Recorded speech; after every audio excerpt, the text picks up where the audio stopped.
Você é do time que foi ensinado a estudar relendo a matéria? Ou mesmo copiando de novo o que você viu na aula? Pois e se eu te disser que a ciência do aprendizado evoluiu muito e que hoje em dia há técnicas muito melhores e muito mais eficazes do que essas? O vídeo de hoje vai ser sobre estudo ativo e as técnicas que você pode usar para alavancar tremendamente o seu aprendizado. Toda vez que eu falo que o estudo ativo é bom, as pessoas sempre têm muita dificuldade de visualizar esse estudo ativo. Carla, como assim estudar ativamente? Por isso, no vídeo de hoje, a gente vai fazer um tutorial passo a passo de como utilizar as técnicas que eu vou falar aqui. A primeira coisa que eu gostaria de mostrar para vocês hoje é a leitura ativa. E existem várias maneiras de você fazer essa leitura ativa. Mas uma das maneiras que eu acredito que seja bastante efetiva é a técnica SQ3R. E como é que ela funciona? Primeiro, você vai pegar o material que você vai utilizar para o seu estudo. Então, a sua apostila, o seu livro. No vídeo eu estou usando um artigo, porque eu acredito que fica mais fácil para que vocês vejam o que eu estou fazendo. E você vai atrás de indicadores do conteúdo daquele material. Como assim? Você vai dar uma olhada no título, dar uma olhada nas tabelas, nas subseções, para que meio que você se intere, tenha um panorama geral sobre aquele assunto. E isso é muito interessante porque o nosso cérebro ele tem mais facilidade para aprender com assuntos que ele já sabe, não é? Com associações. Então, quando você faz isso, você vai dar uma ilusão de familiaridade para o seu cérebro, porque você já vai ter visto ali um panorama geral, mesmo que superficial. E outra coisa na leitura que eu acho bem interessante, eu faço muito, é chamar atenção para pontos importantes. E esse é o clássico, né? Mas aqui você pode otimizar isso para fazer de forma mais inteligente para você. Por exemplo, eu sei que eu tenho dificuldade com conceitos, então o que eu faço? Eu geralmente marco com o marcador de texto, conceituações de coisas que eu ainda não sei. Tem gente que eu vejo por aí que quando vai marcar, marca tudo, marca coisa que já sabe só porque não sei. Quer deixar ali bonito. Mas lembre que até o seu material, ele pode ser otimizado para o seu estudo, pode ser otimizado para a sua revisão posterior. Portanto, já é bem interessante que mesmo nesse processo que é primário, né, da leitura, do primeiro contato, você já adote mecanismos que você sabe que funcionam e que vão te ajudar durante todo esse processo. Se você quiser, enquanto você lê, principalmente se você tá com sono ou tá com dificuldade de se concentrar, é bom que você faça também anotações. Eu vou puxar uma seta aqui para dizer que isso aqui eu acho que parece com outro conceito que eu já vi. Ah, tem uma informação aqui que eu achei uma reviravolta. Não esperava por isso, eu fiquei em choque. Eu puxo uma seta e coloco uma palavra-chave, algo que vai me permitir achar aquela informação depois. E aqui eu queria dar uma dica extra, que é não ficar preso à parte que você não entendeu. Eu vejo que muitos estudantes, quando vão ler alguma coisa, eles tendem a querer entender tudo de primeira. Mas isso especialmente quando você tá lendo sobre um assunto que é complexo, ou quando você tá lendo sobre um assunto que ele pode parecer meio estranho, quando ele é visto por partes, não é por pedaços, mas quando você junta tudo, faz sentido. Principalmente nesses casos, não é interessante que você fique relendo um parágrafo que você não entendeu, na esperança de que magicamente todo aquele conhecimento de repente faça sentido pra você. É muito mais produtivo que você deixe aquilo de lado, geralmente coloca um ponto de interrogação, meio que, Carla, pesquise mais tarde, eu lembro de estudar mais tarde. E siga em frente, porque eu sei que aquela pergunta, aquela dúvida que eu tenho, ela provavelmente vai ser respondida no próprio conteúdo. Se não for agora, vai ser depois. E mesmo se ela não for, como eu sinalizei ali, nada me impede de, no momento que eu quiser, eu ir buscar a resposta sozinha. E a segunda estratégia que eu indico é o Active Recall, traduzindo para o português, a recuperação ativa. Todos nós temos a ilusão de que a gente sabe mais do que a gente de fato sabe. E a recuperação ativa é uma maneira de você se certificar de que você realmente está aprendendo. E como é que a recuperação ativa funciona? Basicamente, você vai ler o seu material, vai estudar o seu material e vai tentar ver o que você lembra desse material depois. Eu aí tô escrevendo para que fique mais visual. Mas você pode fazer isso muito bem só na sua mente, mesmo repetindo para si mesmo os conceitos do que você aprendeu e tal. E é isso, basicamente você vai fazer um exercício de fixação. Você vai tentar lembrar de tudo que você acabou de aprender. Carla, fala, mas é importante que eu saiba tudo, até os mínimos detalhes. Provavelmente não, né? Sempre tem detalhes que são desimportantes. Mas aqui o foco é ver se você realmente aprendeu, se você não tá se enganando. A terceira técnica que eu tenho pra falar pra vocês é a técnica dos mapas mentais. E, gente, eu tenho que ser completamente parcial aqui, porque eu amo o mapa mental. Eu acho que é a melhor de todas, simplesmente. E, na verdade, os mapas mentais, eles têm um funcionamento bem simples, que é, você vai ali, abrir o seu tablet, pegar uma folha de caderno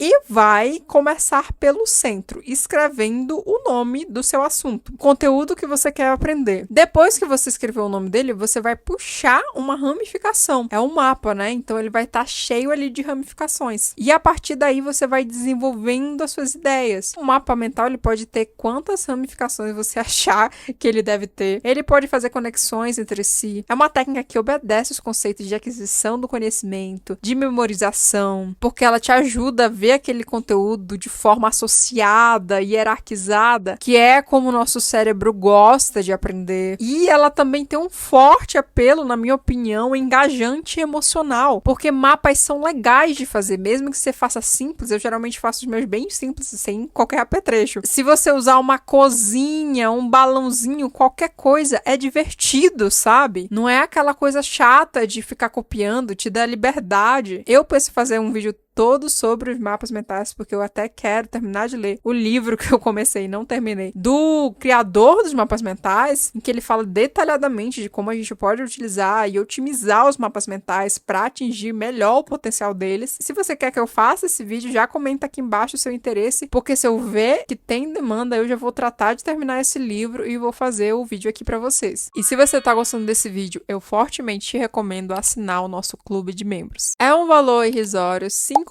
por mês, e você vai ter conteúdo exclusivo, ter prioridade de resposta nos comentários, vai poder escolher os temas de vídeos que vão ser postados aqui no canal, e o mais importante, vai ajudar esse canal a continuar existindo, porque por trás de cada vídeo desse há muita pesquisa, muita edição, há muito trabalho, muito tempo gasto. E como eu não consigo viver disso ainda, vocês vão ser os financiadores oficiais desse canal. A quarta técnica que eu tenho aqui para falar para vocês é fazer perguntas para si mesmo. Aqui, meus amigos, chove, mas chove evidência científica. Questionários, quizzes fazem toda a diferença no aprendizado. Teve até um estudo que mostrou que responder a perguntas sobre a matéria antes mesmo de ter estudado a matéria já melhorava muito o aprendizado e a retenção daquela informação quando eles estudavam de fato. E você pode fazer isso muito simplesmente. Você pode pegar uma folha de papel, fazer perguntas para si mesmo e depois, quando você já terminou de estudar, quando você está fazendo sua revisão, você tenta responder essas perguntas. E aí, obviamente, não vale olhar. Você vai responder as perguntas como se estivesse num teste mesmo. Eu acho essa técnica muito boa, porque você faz as perguntas uma vez e você pode utilizar meio que para sempre. Até mesmo nas suas revisões, você pode reutilizar, obviamente, né? Não vendo as respostas, sempre tentando responder as perguntas para ver se você continua sabendo daquilo. E você também não precisa fazer esse processo manual. Uma coisa que eu comecei a fazer foi pedir pro chat GPT fazer as perguntas para mim. Então eu estudo bem aquele material e tal, e para não perder tempo fazendo as perguntas, eu só faço o upload do arquivo e peço para ele, olha, me dá 50 perguntas aí sobre esse conteúdo. E o interessante do ChatGPT e de outras IAs, né, só tô falando dele porque é a que eu uso, é que você pode colocar parâmetros. Então,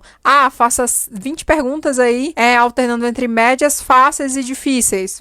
Faça perguntas, mas focando mais na seção A, né, dependendo da sua prova, você vê o que cai mais e tal. E se você quiser fazer esse sistema de perguntas no Anki ou em uma tabela, que são coisas que eu vi que se popularizaram muito recentemente, você também pode fazer, é super tranquilo e ainda tem um plus de que, por exemplo, o Anki, ele tem no seu algoritmo a repetição espaçada, portanto você nem se preocuparia com a data que você iria revisar, ele iria colocar, né, as perguntas para você lá no dia automaticamente. Se você for fazer em tabela, eu fortemente recomendo que você utilize um sistema de color coding, só para você saber em quais áreas você está tendo mais dificuldade, para adaptar o seu estudo e focar mais nessas áreas que são seus gargalos. E a última técnica que eu tenho para apresentar são os testes. E aqui perceba que eu não tô falando de exercícios, de você ler ali, estudar alguma coisa e fazer algumas questões sobre, mas de você se testar numa hora em que você não tá estudando, principalmente se você tá estudando para alguma prova específica, você simular o que aconteceria nessa situação. E, gente, eu não consigo nem ressaltar o suficiente a importância dos testes. O Scott Young, o autor do livro Ultra Aprendizado, sobre o qual já já tem até vídeo aqui no canal, ele fala que algo muito comum que ocorre no aprendizado é que as pessoas têm dificuldade de fazer a transferência, que é quando você transfere o conhecimento que você adquiriu estudando para a situação em que você precisa aplicá-lo de fato. Sabe aquela história de às vezes você estudar muito conteúdo, você fazer exercícios, você tá se dando bem, você acha até que sabe, mas no dia da prova você erra aquilo, erra feio até que parece que você nem estudou. Isso é um exemplo de que você não tá sabendo fazer a transferência desse conhecimento. E por isso, a autotestagem, a simulação acabam sendo tão importantes, porque aí logo de cara, ainda no seu processo de estudo, você consegue identificar